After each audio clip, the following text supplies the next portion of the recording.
This here is the all-new Mac Mini M4 Pro, and this is certainly not a computer geek. And in this video I'm going to share with you my experience so far after 3 months with the Mac Mini M4 Pro, but instead of focusing on things like core speeds, temperatures and exact timing of tasks right down to the millisecond, I'm instead going to give you and tell you what the average consumer can expect without the technical and confusing jargon. Now I know many of you are considering upgrading, especially if you're coming from an older Mac like I did, so I want to give you some real world perspective on performance, upgrades and workflow, and whether this machine is worth the investment to you. So let's jump right in. Let's start with why I chose the Mac Mini M4 Pro over the standard Mac Mini M4. Now before this I was using an old 2017 iMac which served me really well over the years, but it was really starting to show its age, and despite upgrading the internal RAM to 40 gigabytes, the core 3.8 gigahertz core processor performance really struggled when I was working with things like 4K and 8K videos and really large image files. Now I persisted with it for a few more years than I'd planned to, but the turning point came for me when I couldn't even install the latest version of Final Cut Pro 11 because my operating system was too old. And we all know that Apple are very clever and keep us upgrading as often as possible when it comes to their hardware and software. So that's when I knew it was time to upgrade. Now I went for the M4 Pro model instead of the base M4 because I wanted to future-proof my setup.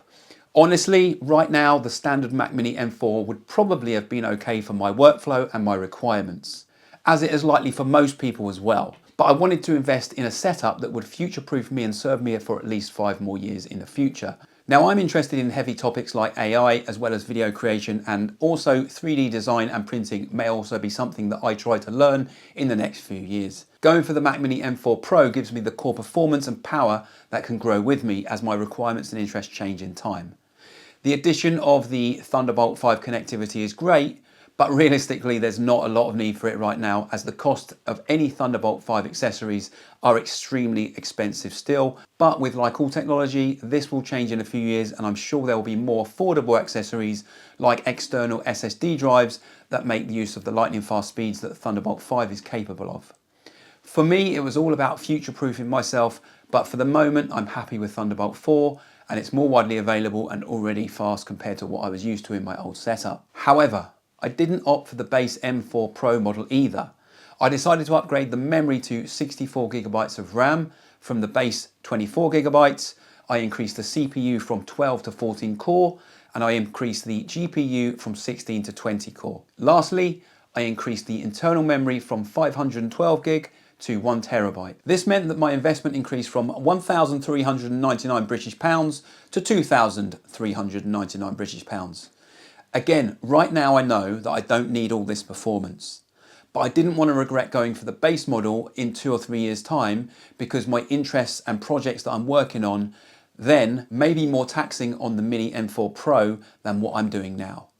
For me, spending the extra 1,000 British pounds makes sense because it's more likely that it will meet all of my needs and requirements for the next 5 years, rather than me having to buy or upgrade in 2 years because I went for the base model. Now, one area that I could have saved money on was memory.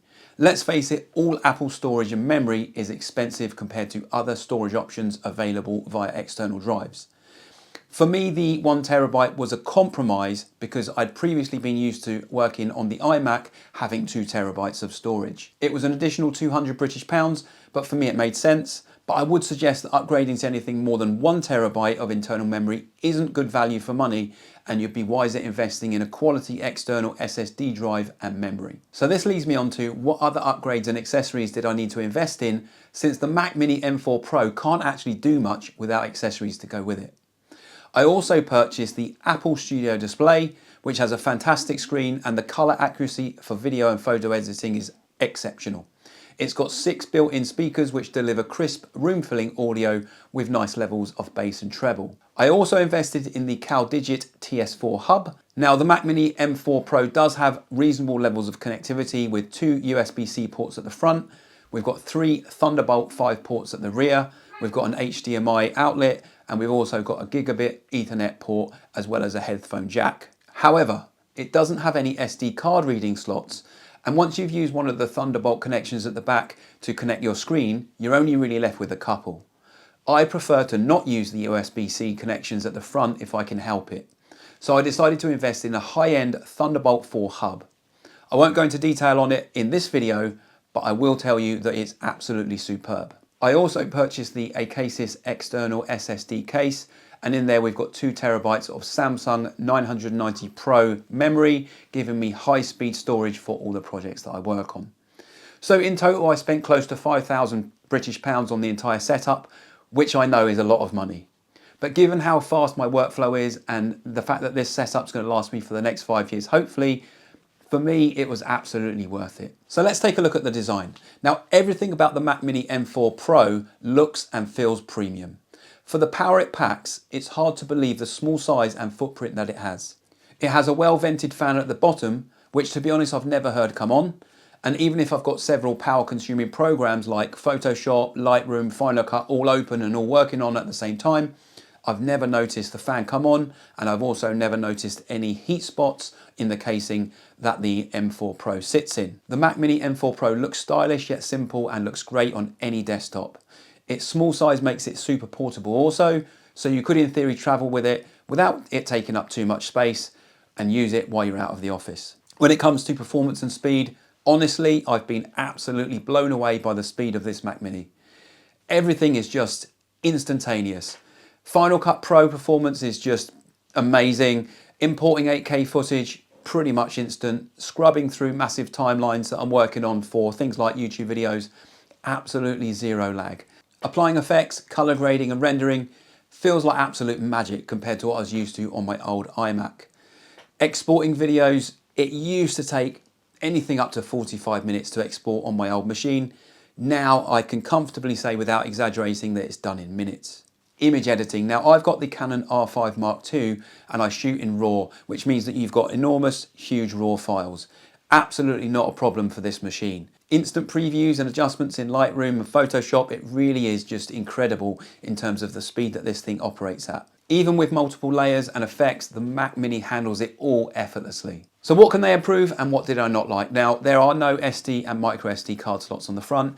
For me, that's not a huge deal since I've got the TS4 hub, but it would have been nice.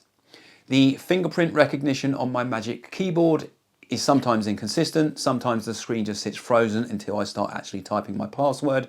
And of course, you've got the Mac OS limitations. So while performance is fantastic, Apple is a very closed ecosystem and it can sometimes be a bit frustrating, especially for things like external drive management that you're trying to use. So was it worth it? Well, after 3 months, I can confidently say yes, it was 100% worth it. The speed, reliability and future-proofing make this the perfect setup for serious video editors and photographers. If you're upgrading from an older Mac, especially an Intel-based one, the jump in performance is literally night and day. So if you are on the fence, ask yourself these things. Would I like to have Thunderbolt 5 in the future when it becomes more widely available and less expensive? Will you be working with high-resolution media for years to come? And are you interested in things like 3D modeling and printing or artificial intelligence and machine learning? Are you okay with using external hubs for any extra ports that you might need? If the answer is yes, then the M4 Mac Mini Pro is absolutely the fantastic choice for you. Okay, that wraps up my 3-month review of the Mac Mini M4 Pro. If you found this video helpful, don't forget to like, subscribe and hit the bell icon for more unsponsored and unbiased tech reviews. Let me know in the comments, are you considering upgrading? Do you think the M4 Pro is worth it? I'd love to hear your thoughts. Thanks for watching and see you on the next video.